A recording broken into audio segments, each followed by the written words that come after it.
সংবিধান হত্যা দিবস সম্পর্কিত বিশেষ অনুষ্ঠানে আপনাদের সবাইকে স্বাগত। আমার সঙ্গে এই মুহূর্তে স্টুডিওতে রয়েছেন কলকাতা দূরদর্শনের সংবাদ বিভাগের কনসাল্টিং এডিটর শ্রী প্রসেনজিৎ বক্সী। আমরা সকলেই জানি, কিংবা অনেকে জানিও না, যে আজকের দিনটায় 25শে জুন ভারতের যে গণতন্ত্র তার পক্ষে একটা কালা দিবস বললেও অত্যুক্তি হবে না। কেননা 1975 সালের এই দিনটায় তৎকালীন প্রধানমন্ত্রী ইন্দিরা গান্ধীর পরামর্শে তৎকালীন রাষ্ট্রপতি ডক্টর ফখরুদ্দিন আলী আহমেদ সারা দেশ জুড়ে জরুরি অবস্থা ঘোষণা করেন। এবং সেই জরুরি অবস্থার ঘোষণার সবচাইতে খারাপ দিক যেটি ছিল সেটা আমরা সকলেই জানি, যে সংবিধানের উপর চূড়ান্ত আঘাত, বিচার বিভাগের উপর চূড়ান্ত আঘাত এবং সবচাইতে বেশি আঘাত ব্যক্তির স্বাধীনতার উপর, সংবাদপত্রের স্বাধীনতার উপর। এই সমস্ত বিষয় আজকে আমাদের আলোচনাতে উঠে আসবে। সঙ্গে থাকুন। চলে যাচ্ছি প্রসেনজিৎদার কাছে। প্রসেনজিৎদা, আমরা দেখছি মোটামুটিভাবে 1975-এ যখন এলাহাবাদ হাইকোর্ট 12ই জুন রায় দিচ্ছেন যে ইন্দিরা গান্ধীর যে নির্বাচন, রায়বেরেলি কেন্দ্রে সাংসদ হিসেবে যে নির্বাচন, সেই নির্বাচন পুরোপুরি ইনভ্যালিড বলে ঘোষণা করছেন এবং তার সঙ্গে সঙ্গে বলা হচ্ছে আগামী 6 বছর ইন্দিরা গান্ধী আর কোনো নির্বাচনে প্রতিদ্বন্দ্বিতা করতে পারবেন না। কেননা ওই সময়টায় বলা হয়েছিল যে রাজনারায়ণ বলে যিনি মামলা করেন, তার মামলার বিষয়বস্তুই ছিল যে সরকারি শাসনযন্ত্রের অপব্যবহার। এই যে জরুরি অবস্থা ঘোষণা করা হলো এবং আজকে তার 50 বছর, এবং কেন্দ্রীয় সরকারের তরফ থেকে এই সারা দেশ জুড়ে সংবিধান হত্যা দিবসের যে জিনিসটা সেটা পালিত হচ্ছে। সাধারণত যেটা দেখা যায় যে আমরা ভালো জিনিসগুলোকে পালন করি, কিন্তু এইটা যে পালন করা হচ্ছে, হ্যাঁ, এর ভালো দিকটা কি আমরা বারবার করে শপথ নেব যে গণতন্ত্র রক্ষিত হবে? হ্যাঁ, নিশ্চয়ই। কারণ বিশেষ করে এখনকার যে রাজনীতি চলছে এই মুহূর্তে, তাতে গণতন্ত্র রক্ষা নামে একটা দিক থেকে দাবি করা হচ্ছে যে তাদের আন্দোলন চালানো হচ্ছে যে ভারতবর্ষে গণতন্ত্র বিপন্ন। এবং 2024-এর লোকসভা নির্বাচনের আগে থেকে ইন্দিরা আমরা দেখেছি যে বিরোধী রাজনৈতিক জোট এই মুহূর্তে যারা আছেন তাদের কাছে এইটাই একমাত্র বিষয় ছিল যে গণতন্ত্র বা সংবিধান রক্ষা করার তারা লড়াই চালাচ্ছেন এবং তার বিরুদ্ধে এখনকার শাসক গোষ্ঠী তারা রয়েছেন। স্বভাবতই এই বিরোধী পক্ষের যে প্রচার, সেই প্রচারটা আজকের এই সংবিধান হত্যা দিবসটাকে প্ররোচনা দিয়েছে। আচ্ছা, সরকারকে বা প্রধানমন্ত্রীকে বা সরকারি যিনি যারা প্রধান রাজনৈতিক দল সেই ভারতীয় জনতা পার্টিকে এটা একরকমভাবে প্ররোচিত করেছে মানুষকে আবার নতুন করে মনে করিয়ে দেওয়ার জন্য। সেটা হচ্ছে যে সত্যিকারের সংবিধান হত্যার ঘটনা ঘটলে কি ধরনের পরিস্থিতি তৈরি হতে পারে। কারণ 50 বছর আগে এতভাবে খবর সংরক্ষিত রাখবার কোনো ব্যবস্থা ছিল না। শুধুমাত্র খবরের কাগজ এবং রেডিও তার সংবাদ মানুষ ইচ্ছে করলে পরে আবার ঘুরিয়ে শুনতে পারে না। খবরের কাগজ তাছাড়া রেডিও কথার মাঝখানেই বলি যে রেডিও যখন, তো সেটা তো নিশ্চয়ই কেন্দ্রীয় সরকারেরই নিয়ন্ত্রণে ছিল। হ্যাঁ, আজ ইদানিং কালে কিছু প্রাইভেট রেডিও FM এর চেহারায় হয়েছে, কিন্তু সেটা অন্য প্রসঙ্গ। খবরের কাগজ যেগুলো ছিল সেগুলো 50 বছর পরে কোনো মানুষের পক্ষে তার ব্যক্তিগতভাবে খোঁজ নিয়ে দেখাটা তো সম্ভব নয়। তাই এই দায়িত্বটা শেষ পর্যন্ত বর্তমান কেন্দ্রীয় সরকারকেই তুলে নিতে হলো, মানুষকে একবার মনে করিয়ে দেওয়ার জন্য যে সত্যিকারে সংবিধানকে যদি হত্যা করা হয় তাহলে কি ধরনের পরিস্থিতি তৈরি হতে পারে, যেটা এই 25শে জুন থেকে 1975-এর 21 মাস ধরে ভারতবর্ষের মানুষকে সেই দুর্ভোগটা পোয়াতে হয়েছে। একেবারেই তাই। এবং সেই দুর্ভোগের একটা এমন ঘটনা আছে, এমন ধরনের পরিস্থিতি তৈরি করা হয়েছিল সাধারণ মানুষের। আমি নেতৃত্বের কথা ভুলে যাচ্ছি, আমি অন্যান্য যে আজকে যারা নেতা, মানে অটল বিহারী বাজপেয়ী থেকে শুরু করে অরুণ জেটলি, লালকৃষ্ণ আদবানি, জর্জ ফার্নান্ডেজ, মানে সকলেই তো সেই সময় গ্রেফতার হয়েছিলেন। মজার কথাটা হচ্ছে, যেটা বোঝাটা খুব জরুরি, সেটা হচ্ছে যে আজকেই যা বিভিন্ন রকমের আলোচনা, মানে এটাকে আমি না আজকের পরিপ্রেক্ষিতে জিনিসটা একটু বলবার চেষ্টা করব। সেটা হচ্ছে যে বিচার ব্যবস্থা কিনে নিয়েছে, বিচার ব্যবস্থা তে ঠিকমতো বিচার হচ্ছে না, এখনকার কেন্দ্রীয় সরকার বিচার ব্যবস্থাকে ঠুঁটো জগন্নাথ বানিয়ে রেখেছে, এই অমুক আর একটা প্রতিষ্ঠানের নাম করা হচ্ছে, সেটাকে ঠুঁটো জগন্নাথ করে রাখা হয়েছে। তাদেরকে, যারা এই কথাটা বলে, তাদেরকে এটা মনে করিয়ে দেওয়ার একটা চেষ্টা এখনকার কেন্দ্রীয় সরকারের পক্ষ থেকে হচ্ছে যে একটা বিচার ব্যবস্থার সিদ্ধান্ত যে একজন রাজনৈতিক নেতা, তার নির্বাচনটা সঠিক হয়নি, সেটা বাতিল হয়েছে এবং তিনি 6 বছর নির্বাচন লড়তে পারবেন না, সেটার জন্যে পুরো দেশের মানুষের ওপরে একটা জরুরি অবস্থা চাপিয়ে দেওয়া হয়েছে শুধু সেই নেতার রাজনৈতিক এবং প্রশাসনিক ক্ষমতাটা কুক্ষিগত রাখবার জন্য। আজকে তাদেরই পক্ষ থেকে দাঁড়িয়ে সেই জরুরি অবস্থা নিয়ে ক্ষমা প্রার্থনা তো দূরের কথা দেশের মানুষের ওপরে, সেই জরুরি অবস্থা সম্বন্ধে প্রকৃত তথ্যটাকে লুকিয়ে এখনকার সরকার বা এখনকার যে পারিপার্শ্বিক অবস্থা বলা হচ্ছে যে এখন আমরা যে পরিস্থিতিতে রয়েছি, সংবিধান খাতরে মে হ্যায়, তার সঙ্গে কখনো আবার পরিষ্কার ভালো বাংলায় বলা হচ্ছে অঘোষিত জরুরি অবস্থা, অঘোষিত জরুরি অবস্থা। এবং আমি বিভিন্ন সংবাদ মাধ্যমে আজকে দেখেছি যে এরকম একটা জিনিসকে প্রতিষ্ঠা করবার চেষ্টা হয়েছে, যে এবং এইটা প্রতিষ্ঠা করার মধ্যে দিয়ে যারা এটা প্রতিষ্ঠা করতে চাইছেন তারা এটা প্রতিষ্ঠা, যে এখন অঘোষিত জরুরি অবস্থা, এইটা প্রতিষ্ঠা করতে গিয়ে 1975 থেকে 77-এর 21 মাসটাকে বাস্তবিক ক্ষেত্রে কিন্তু তারা জাস্টিফাই করছেন।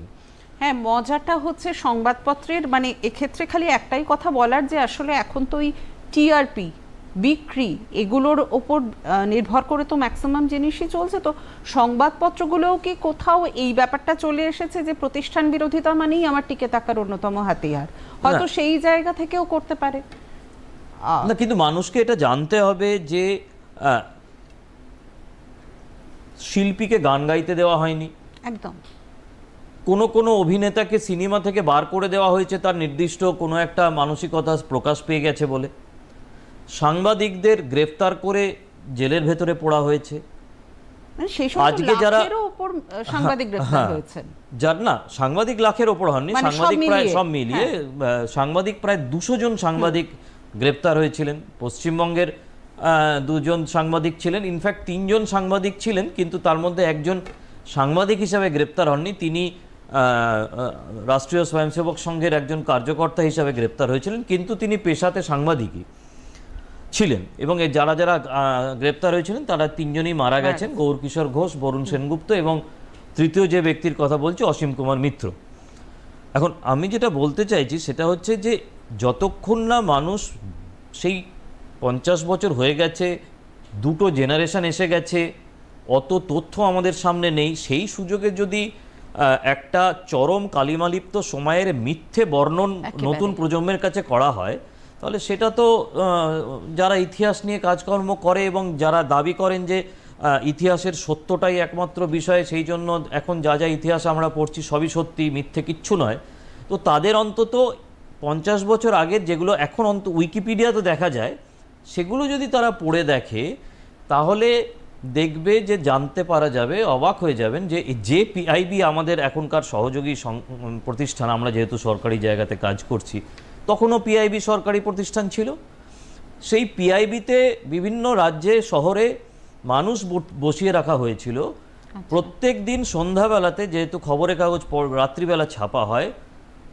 খবরের কাগজের প্রত্যেকটি খবর সেই পিআইবির অফিসারের কাছে পাঠানো হবে, তিনি যদি অনুমতি দেন তাহলে সেই খবরটা ছাপা হবে, তা না হলে এরকম প্রতিবাদ করতে গিয়ে বেশ কিছু খবরের কাগজের সম্পাদক তারা সম্পাদকীয়টাকে খালি রেখে দিয়ে ছেপেছেন, তারা পরে গ্রেপ্তার হয়েছেন। কুলদীপ নায়ার গ্রেপ্তার হয়েছেন, KR মালকানি গ্রেপ্তার হয়েছেন, এরকম অনেক লোক গ্রেপ্তার হয়েছেন। তাই আজকে যারা বলে না যে সংবাদ মাধ্যমের ওপরে কোনো স্বাধীনতা নেই, হ্যান নেই, তাদেরকে আরেকবার পিছিয়ে নিয়ে যাওয়াটা দরকার।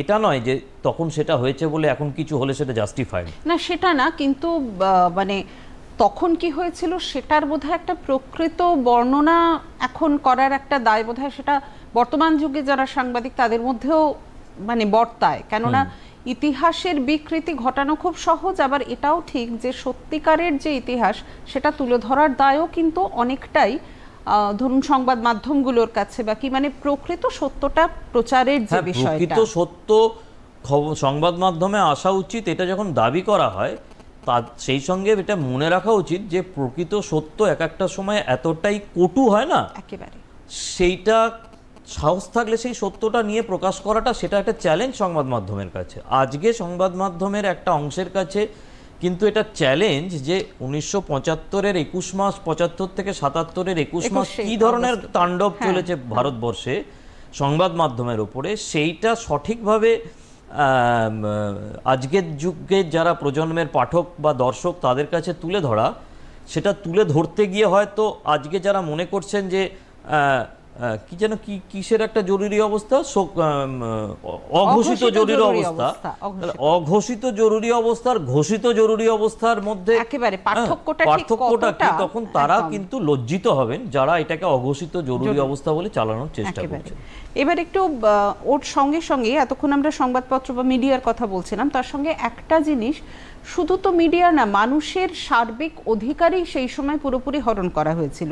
এবং যেটা স্টেরিলাইজেশনের যে প্রশ্নটা আসে, যেটাতে সঞ্জয় গান্ধী অত্যন্তভাবে মানে সমস্ত মানুষজন, এবং সেক্ষেত্রে কোনো রকম ভারতের জনসংখ্যা বৃদ্ধি পাচ্ছে শুধুমাত্র এই জায়গা থেকে একটা রিপোর্টকে কেন্দ্র করে, এটা একটা মানে এবং এই শব্দগুলো আজকাল ব্যবহার করা উচিত নয়, আজকাল অনেক শব্দ ব্যবহার করা উচিত নয়, কিন্তু এটা একটা অপ্রকৃতস্থ মানসিকতার পরিচয় বহন করেছে। কেননা 70 মানুষজনকে ধরে ধরে হিস্টেরেক্টমি করা হচ্ছে। এই জন্ম নিয়ন্ত্রণের নানা রকম পদ্ধতি থাকতে পারে, কিন্তু একটা জরুরি অবস্থার সময়ে কোনো মানুষকে তার আত্মপক্ষ সমর্থনের কোনো জায়গা না দিয়ে তাকে তুলে নিয়ে গিয়ে গরু ছাগলের মতো লরিতে ভরে নিয়ে গিয়ে একটা জায়গায় নিয়ে গিয়ে তার ক্যাস্ট্রেশন করা হচ্ছে। এইটা তো মানে একটা মধ্যযুগীয় বর্বরতা ছাড়া কিছু বলার যায় না। এবারে জন্ম নিয়ন্ত্রণ কেন করা উচিত সেটা ভারতবর্ষের সমস্যা না, সেটা সেই মুহূর্তে আশীর্বাদ ছিল, সেটা বিতর্কের বিষয়।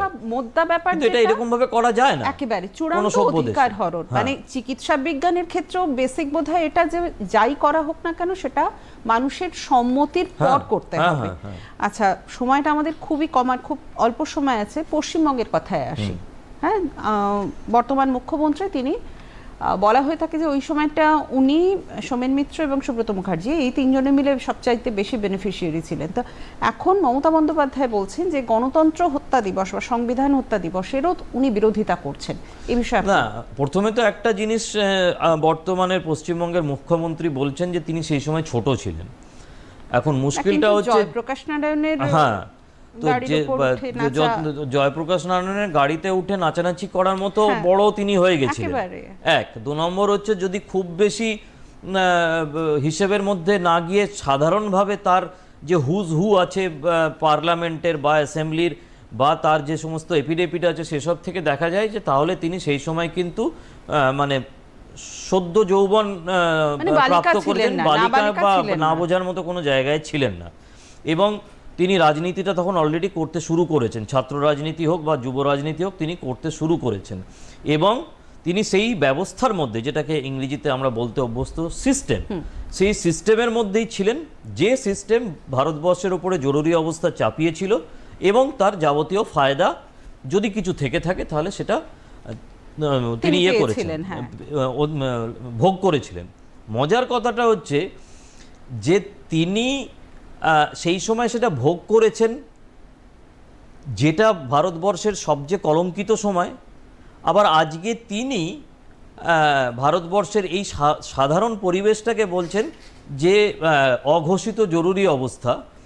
তো এখানে যথারীতি প্রশ্ন করা যেতে পারে যে আপনার যে ভোগ করা ঘোষিত জরুরি অবস্থা আর আপনার বিরোধ করা এই অঘোষিত জরুরি অবস্থা, এর মধ্যে যদি একটা সমান্তরাল টানা যায় তাহলে আপনার পক্ষে সেটা কতটা সুখকর হবে, একেবারে এই প্রশ্নটা তোলা যেতেই পারে। আসলে মজাটা হচ্ছে যে যখন ক্ষমতাগুলো ভোগ করছেন তখন তাদের সেটা মাথায় আসে না যে ফাইনালি কি হতে চলেছে, কেননা ভবিষ্যৎটা তো কারোর দেখা নয়। সেই জন্যই যাই হোক, আমাদের সময়টা আজকে বড্ডই কম, সেই জন্য এই বিষয়ে অজস্র কথা বলা যেতে পারত এবং প্রতিটা বিষয় নিয়ে, যেমন চাষনালার খনির কথা এই মুহূর্তে মনে পড়ছে যে কয়লা খনি আইন সেই সময় এতটাই খারাপ অবস্থায় ছিল যে 375 জন শ্রমিক ভেসে গেলেন, সে বিষয়ে কিন্তু কোনো সেরকম তদন্ত হলো না, পুরো জিনিসটা চাপা পড়ে গেল। এরকম অজস্র উদাহরণ সেটা চাইলেই জানা যায়। খালি এইটাই বলার যে আসলে আজকের এই যে দিনটা, এই দিনটা 50 বছর পরে এই যে আজকে থেকে শুরু হচ্ছে এই জিনিসটাকে আলাদা করে পালন করা, তার একটাই উদ্দেশ্য যে ভারতবর্ষের অন্তত সংখ্যার দিক থেকে ভারতবর্ষ হচ্ছে পৃথিবীর সর্ববৃহৎ গণতন্ত্র। এই গণতন্ত্রের ওপর ওই রকম একটা কালা দিন, অর্থাৎ জরুরি অবস্থার মতো একটা কুখ্যাত বিষয় যেন আর কখনো না আসে, সেটাই বোধহয় মূল কথা। এবং আমরা দেখেছি যে আজকেও প্রধানমন্ত্রী নরেন্দ্র মোদীর পৌরোহিত্যে কেন্দ্রীয় মন্ত্রিসভার একটি বৈঠক হয়েছে এবং সেখানেও কিন্তু এই দিনটা যেন আর কখনো ভারতবর্ষের বুকে ঘুরে না আসে সে বিষয়ে একটি প্রস্তাব পাশ করা হয়েছে। তার কারণ একটাই, বর্তমান কেন্দ্রীয় সরকারের একটাই লক্ষ্য যে চূড়ান্তভাবে গণতন্ত্র সারা দেশে যেন প্রতিষ্ঠিত হয় এবং জরুরি অবস্থার মতো অগণতান্ত্রিক ব্যবস্থা যেন আর কখনো ভারতবর্ষে ফিরে না আসে। এটা একদিকে যেমন আমাদের জানার দিন, তার সঙ্গে বোধহয় নিজের কাছে নিজেরও শপথ নেওয়ার দিন যে গণতন্ত্রকে রক্ষা করতেই হবে। সকলে ভালো থাকবেন। প্রসেনজিৎ দা, আপনাকেও অনেক ধন্যবাদ। সঙ্গে থাকবেন দূরদর্শন সংবাদের। নমস্কার।